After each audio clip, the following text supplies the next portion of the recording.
What's going on, YouTube world? Welcome back to Little Bit Man Gaming, bringing you, see the title belt. You know what the title belt means. Title belt means there's another review, this time for Monday Night Raw. First things first, if y'all could hit that like, subscribe, and share the notification button, I greatly appreciate it.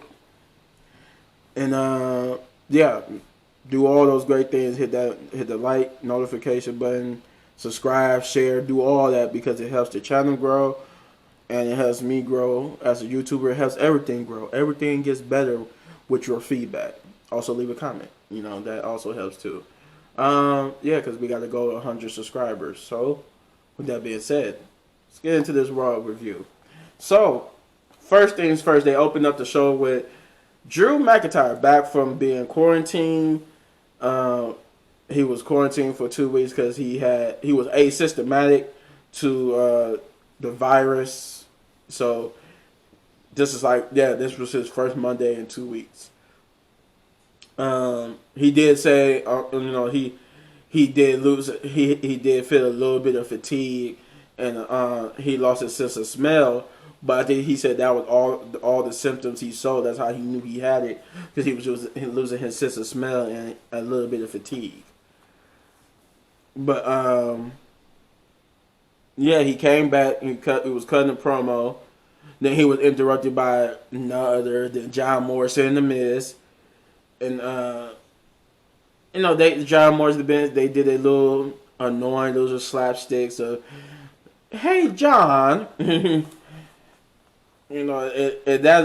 do that, and it's perfect. I hate it and love it because it's perfect for his character to be that annoying and obnoxious. So it's like they do the whole correct, like that. It makes you want to punch him in the face. So it's like, I guess it's a job well done. Then if that's the goal. The goal is to make you want to punch him in the face. But yeah, so they did a little slapstick about it doesn't matter. Either Goldberg or Drew McIntyre, when whoever wins, they're gonna take the title from them. So then Goldberg actually comes out. He's a man of few words. He just get in the ring. He says, "Me, you, Royal Rumble, you're next." He something along those lines. And then the Miz and them, they try to instigate a fight. Then the normal baby faces thing, they mad at each other. They giving each other that glaring look like, "Oh yeah, it's gonna be on at the Rumble." But then they realize they over there and trying to instigate, so they just attack the Miz and Morrison instead. Goldberg hits the spear on the Miz. Drew hits the Claymore kick on John Morrison, and then they get back to staring each other down. Overall, that was a good segment. Like I said, I'm a Goldberg fan. I love Goldberg. I love the whole thing about Goldberg. It's just that I felt like there's so many people who could have got that opportunity than somebody who, just a part-timer. And that's my thing about Goldberg. Not that Goldberg is fighting for the title. I just feel like there is other people. You got people that could be in that spot. But I guess, you got to have a big draw because all those people who could have been in that spot is trying to compete for it at the Rumble. So what it is, right? Then the next match, the first match of the night, I should say, I think was Charlotte Flair versus Sonya Blazer, right? And the thing about it was, I hate, the one thing that pisses me off about when WWE does this. In all actuality, in the backstage, there's a board that tells you what the match is going to be for that night, right? On that board, they got Charlotte Flair, Mandy Rose, and Dana Brooke versus Nia Jax, Blazer, and Lacey Evans. You could see it because when Sonya Blazer came out to the ring, Nia Jax got her gear on, right? So you realize, why does she got her gear on if it's not going to be, if she's not wrestling tonight? Then you see, she calls her DQ. Oh, now here come Mandy Rose and Dana Brooke. All of a sudden, now it's a match. So my thing is, if this was if this is what we was going to get, why didn't just do this from the beginning, right? Like that story, and the reason why it pisses me off because they do it so much in WWE for so many years, you see it coming, so it's like it's not even a surprise anymore. Like when I saw the match, I'm like, Nia Jackson's in her ring gear. Yep, I'm gonna wait for the interference and stuff to the real match starts. It's sure enough on cue, interference, DQ, other people show up. Now it's a 3-on-3 tag team match. So now the real match begins, right? So then that match itself ended in a no DQ. Or a DQ, actually, sorry. It ended in a DQ, but they won the match restarted because they didn't want the match to end like that. And then I think after the restart, they went back to having the match. It was solid, decent match. And then I think Nia Jackson won. I want to say Nia Jackson won the match. At that point, I was so disjointed with the whole segment. I was barely paying attention, but I remember hearing Nia Jax's theme song, so I'm pretty sure Nia Jax's team won. Which means Sardi's going to win at the Rumble. It's opposite momentum, especially when it's like the go-home show for the Royal Rumble. Everybody remember the opposite momentum rule is that if whoever loses or has the momentum on Raw or SmackDown, that champion or whoever is going to actually be the winner, usually. Then we got Xavier Woods versus Slapjack. It was a nice change of pace for the past couple of weeks. Xavier Woods was getting beaten by the Retribution, and this for the first time in a couple of weeks. A Retribution member lost this time because usually it was T-Bar and Maze. They both beat Xavier Woods, and then now Slapjack actually got beat by Xavier Woods, but then they got in the ring beaten down, and they gave him a chair. It looked like just when he was going to strike him with the chair, now he was instead of striking with the chair, he just took the chair, unfolded, and sat down, and told him that he was going to show him mercy because he wanted Xavier deliver a message to Kofi Kingston. If you don't know, back when I think Mustafa Ali was having his push, he was supposed to be the person who battles for the he was supposed to be battling in the Elimination Chamber, will go on to either win it, or it was like basically the push was pushing him to be the WWE champion. He was supposed to win it at the Royal Rumble. That's how the storyline was supposed to go. But Mustafa had got injured, had got a real life injury, and he had to be sidelined. So instead of scrapping the story and go for a whole new story, Vince McMahon wanted to keep that story, but instead of Mustafa Ali, he used Kofi Kingston. So Kofi Kingston was the one who goes on to have a great match at the Elimination Chamber, have this great push, and eventually become WWE champion. And now Mustafa Ali's beef with Kofi Kingston was that he took his spot. So now his message to that he wanted Xavier Woods to deliver was that, don't worry, I heard that you can't compete at the Royal Rumble because of your injury. They got somebody to replace you.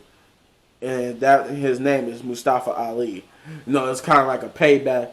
Now you're the one who's injured, and I'm replacing you. But so I don't think Mustafa Ali is going to be pushed for the main title. So after that segment, we got a promo segment with after that match. We got a promo segment with R-Truth and Matt Riddle. R-Truth, Riddle. In the Hurt Business. Basically, the Hurt Business had the VIP lounge. They cut their usual heel promo. R-Truth come and do his little R-Truth came and did his little slapstick, his little comedy act routine, messing up. He thinking it was somebody's birthday when it really wasn't. And then I forgot what else he did to piss him off. And then Riddle came and had a sneak attack on them. And I guess this was supposed to set up later on tonight with the Gauntlet match before Matt Riddle. Sorry, segment. Then they had the little promo video package for the Rated R Superstar Edge. About his return at the last year's Royal Rumble. And then they revealed that he was going to be on tonight's episode to cut his promo about whether or not when he's going to return to competing again. So then we got Samus versus John Morrison, which was cool. But then again, John Morrison came out with the Miz. Miz is in his ring gear. So is there going to be another tag team match, or is it going to be a wrestler pulling double duty? So basically, John Morrison and Samus had like this grueling match, right? It was back and forth, tit for tat. And it was actually an okay match. I actually paid attention to it a little bit. And then when Samus got the victory, the Miz stepped in when the mic said, no, this is not how it's going to go. We both going to be in the Rumble. We know you got to have your head on the swivel at the Rumble. So he basically goaded Samus to take in the match.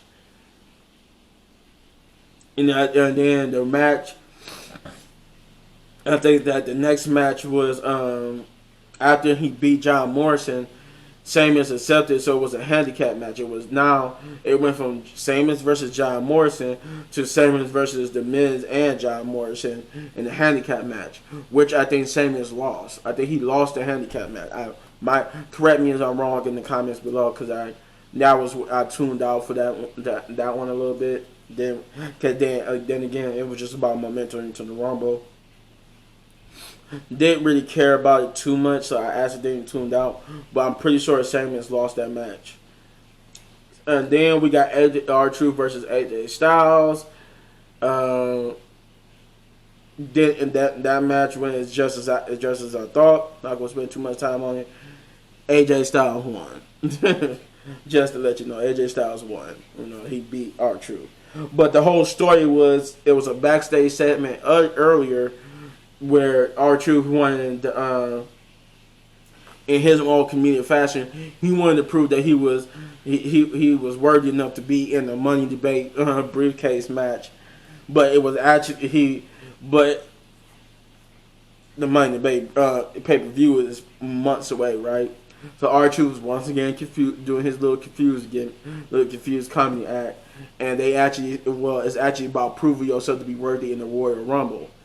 And R-Truth just goes along with it, like, yeah, that's what I meant. So that's what this AJ Styles versus R-Truth match came in. And R-Truth and AJ Styles, they went back and forth. They had a good little match himself. But then R-Truth eventually succumbed to the Styles Clash. I think it was either the Styles Clash or one of his finishers, and he ended up beating R-Truth. Then there was a little backstage promo with Charlotte confronting Ric Flair about what he's doing with Lacey Evans. It was a decent promo, not the best promo of the night, but it was a decent promo.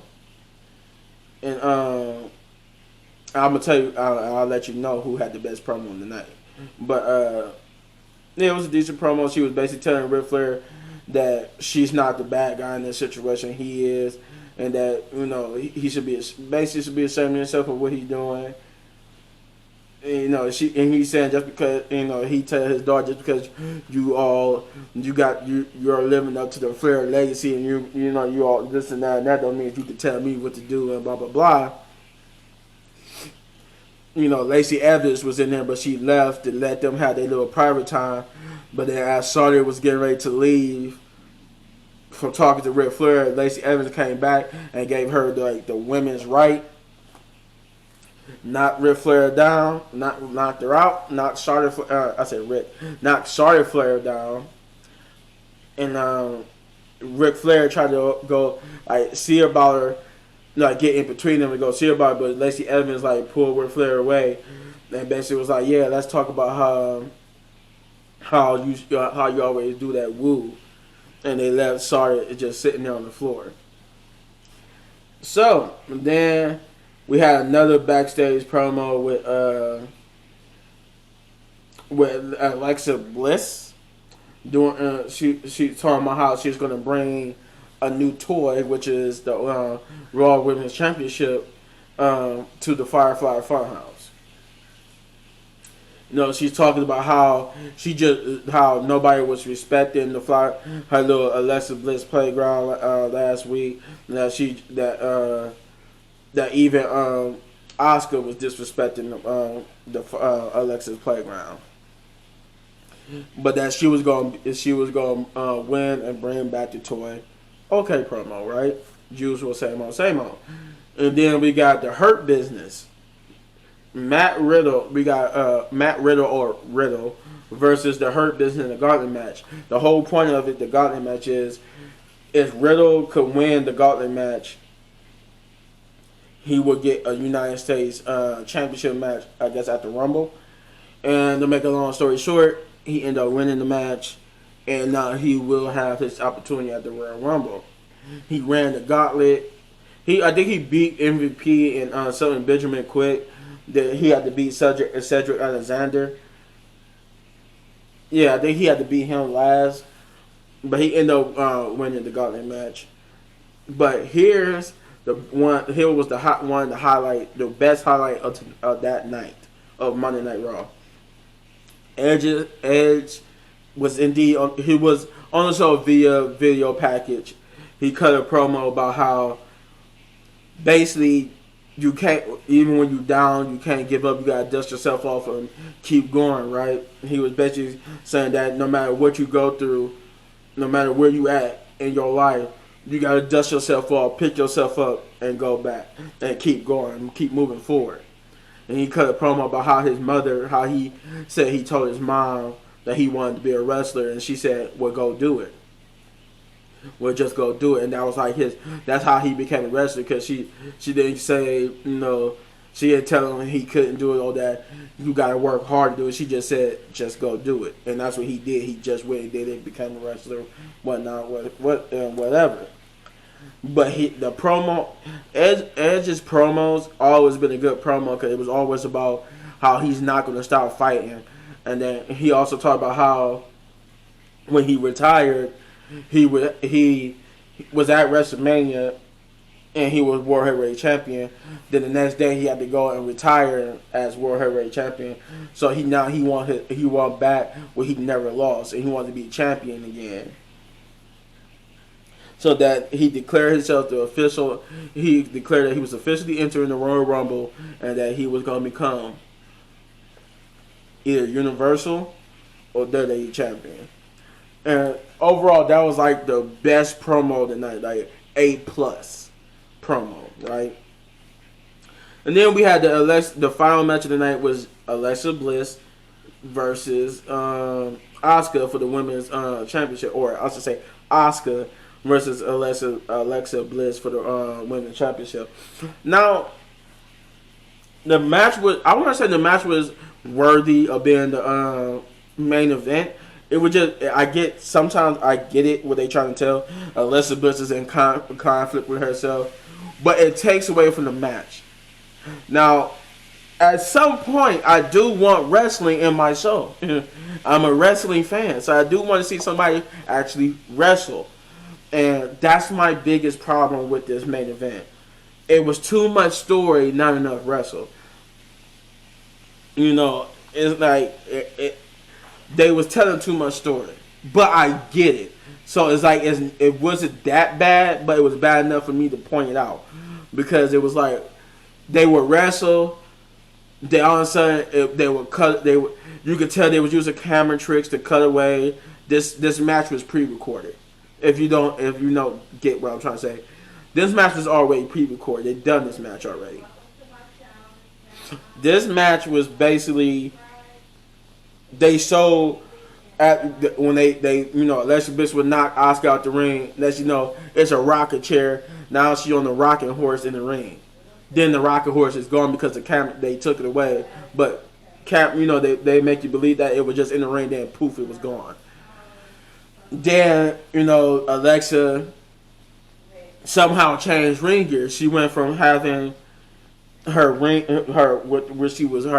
new ring gear to her old Alexa Bliss goddess ring gear, but now she's all disoriented. She don't know where she is.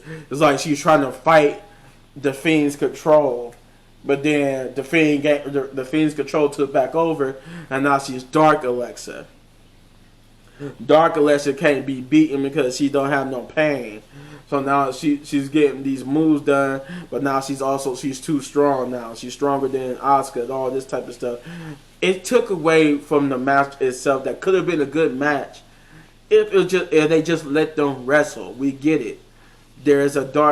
I would have settled for the fact that if it would have went Dark Alexa.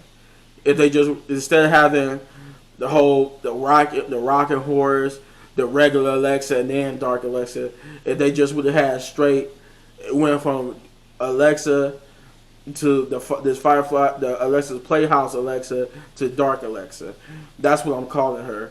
If it would have just did it like that, I would have been cool with it. I would have been like, okay, cool, fine. No problems here. But they had so many colorways, so many different things that they were trying to use with camera tricks that you knew was pre-recorded. That it just took me out of the match. It was like, this could have been a great match if they just would have let it. But they tried to tell too much story. I think so. The match ended with basically with Alexa trying to use the Emmanuel Claw on Asuka to win the championship. But Randy Orton, this is where after she became a Dark Alexa, she basically Asuka tried to get her in the submission hold. She tried to get her in the Asuka lock, and end up, but Dark Alexa powered her way out into a Emmanuel Claw, and then she was getting ready to win the title until Randy Orton interfered and hit her with the RKO, and I guess the match ended in no contest or whatever, because then the show just ended. Randy Orton appeared out of nowhere and hit Alexa. Realized Randy Orton was behind her. She let go of Asuka and turned around and got hit with the RKO. Overall, if I would have to, what I rate the show after saying all that,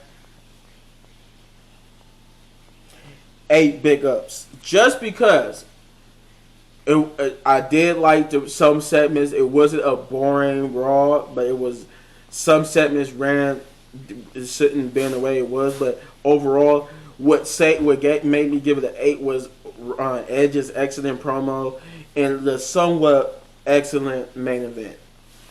But at the same time, the main event had its down where it did too many cutaways. There's too much storytelling, not enough wrestling. And some of these matches had that same fault. It was too much wrestling. Too much story, not enough wrestling. But that's my review. That's what I give it. Yeah, that's my review. 8 big ups. And if you want more videos like this, you like videos like this, like me doing these reviews, hit that like, subscribe, and share, and the notification button. And leave a comment and let me know, because I'll be doing more reviews. I know they got a Superstar Spectacle, but I don't know if I'm going to be doing a review on that. I have to decide. But yeah, see you in the next one, which would be the Friday Night SmackDown review. And I might do the Superstar Spectacle. But to the next one, peace.